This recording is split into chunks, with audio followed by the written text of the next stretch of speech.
The Biden administration has less than 4 hours now to respond to an emergency appeal by Republican-led states to extend Title 42. That's the Trump-era policy that's been used to quickly expel migrants at the southern border because of pandemic health concerns. Now, it's due to expire tomorrow, but Chief Justice John Roberts put that on hold. Texas now has deployed the National Guard to the border ahead of what is expected to be a growing surge of migrants if Title 42 is lifted. CNN's Ed Lavandera is in El Paso, Texas for us. Ed, just how tense is the situation there right now? Well, it's kind of a lull before figuring out what exactly is going to happen with Title 42.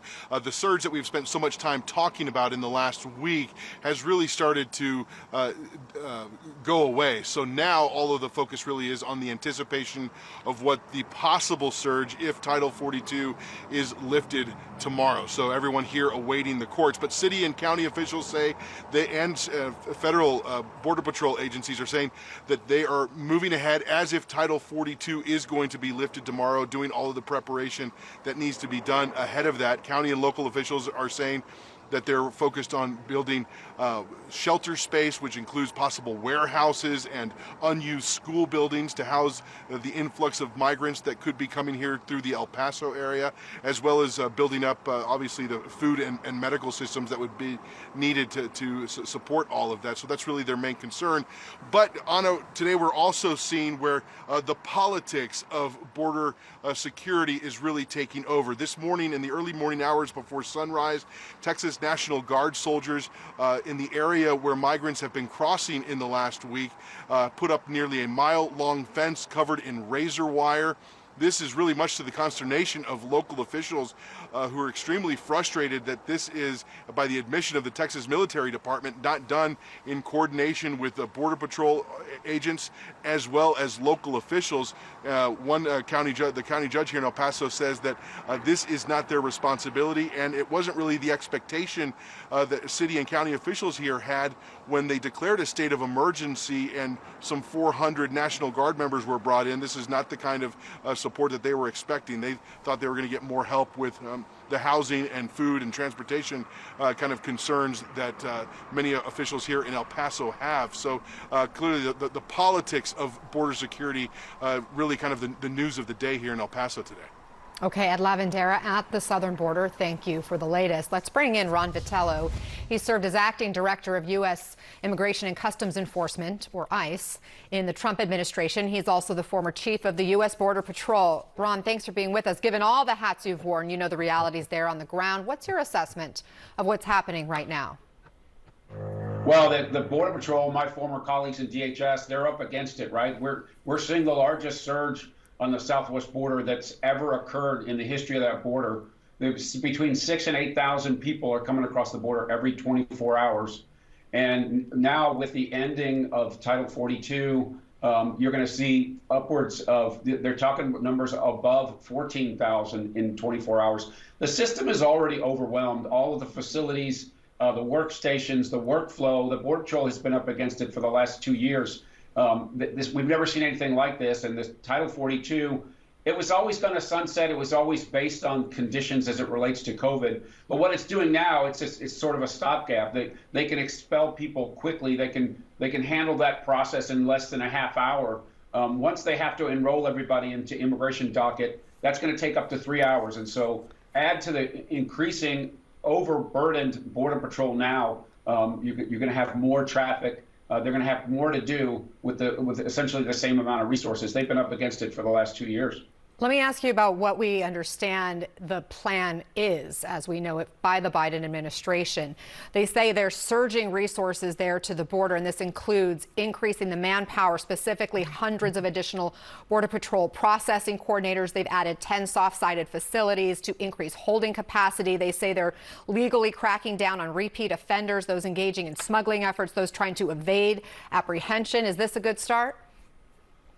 Well, they have to do more, right? This surge, if you want to talk about where the root causes are, right? They removed policies that were keeping the surge at bay. The last surge was ended with the migrant protection protocols. This administration tore those tools down their first day in office, and we've had the results of this surge are quite evident, right? That we had a process in place. When this president took over, they had 40-year lows in activity of illegal migration across the southwest border. But Now that was we're seeing because the of worst surge COVID. ever. That was because of COVID. No, I mean, it let's be wasn't. honest. Let's be honest. There was a major no. surge during the Trump administration, which resulted in the family separations while you worked under Trump. And that didn't deter people from coming. So if family separations doesn't work as a deterrent because of what's happening back home in the home countries of a lot of these people, these migrants, then what would? What would be an option for this administration to deter these migrants? Well, they inherited a program called the Migrant Protection Protocols, which led to 40-year lows in activity on the southwest border. It wasn't just because of COVID. Title 42 helped in reducing the traffic, but the last surge was ended because of that program. The asylum accords with the Northern Triangle, the Migrant Protection Protocols, gave us 40-year lows in activity. When you tore those tools down and got rid of them, you now have the largest surge ever. This has been a multi-administration problem going back to the Bush years.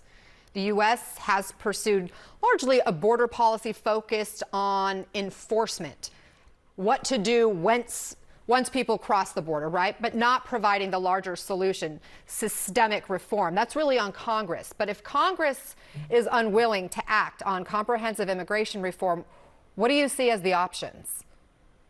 Well, the administration had options when they took over. They just refused to use what was working. But those There's are only two temporary. ways to end a surge. A surge is ended in only two ways. You detain people until they have their hearing, or you let them wait in Mexico for those hearings. That stopped the last surge. That would end this surge if they implemented it fully. They just refused to do that because they prefer this chaos. Well, I'm not so sure that is accurate. I don't think that is true, what you have suggested. Nobody prefers this chaos. There are elements that the Trump administration enacted that have since been confirmed illegal by courts and have had to be unwound. The migrant protection protocols were not. The migrant protection protocols were not illegal. That's in U.S. code. That's U.S. law. An agreement with Mexico on the diplomatic side ended the last surge. They could end this surge by fully implementing it again. They refused to do it. So what is the reason that they refused to do it? Apparently, they believe in an open border and not a controlled border, because that's what we got.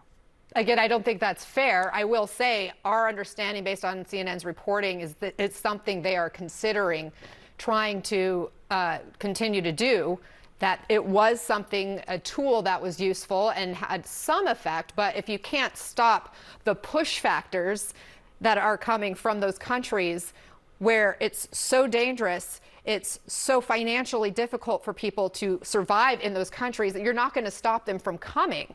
And so that's part of the issue here, right? We're not going to stop it if we don't enforce the border. There's no question in my mind. If there's a consequence for people coming into the country illegally, then we're going to get less of that. That's what's always happened in my 30-plus year career. That's what we did. You impose a consequence and lots of people stay home. That's not what's happening here. Many of them are not even being encountered by law enforcement. We reference the Godaway numbers, and many of the people who are arrested are released into the country, which is their end game. Many of them will never go to immigration court. They will never follow on their asylum claims, because that's the historical Based record. on what? No. Historically, the vast majority of people who are taken into the system do follow up in their court hearings based on data from research that we discussed previously under past surges. But when you talk about these people coming across and not having any encounters with law enforcement, that's simply untrue. We know there's already been more than 2 million encounters in the past fiscal year under this current administration. Yes, those numbers are very high, but clearly they're making those stops. They're encountering those people who are crossing, and perhaps many of these people have legal asylum claims to make. And so that's why there is a process in the U.S. for adjudicating those specific cases. But as you know, that can take years. So if you don't make an assessment on who to release, like families, children, what do you expect to do with those people otherwise as they're awaiting their cases to be adjudicated? Where would they live? If they want us, they can stop this surge. There's two ways to do it. Increased detention resources or the migrant protection protocols. Those both worked in the previous Obama-Biden administration, and they both worked in the Trump administration. They refused to do it, and so we're left to wonder why. obviously they don't really care about enforcing the border at this point. Ron Vitiello, thanks for your perspective. Appreciate the conversation. Thank you.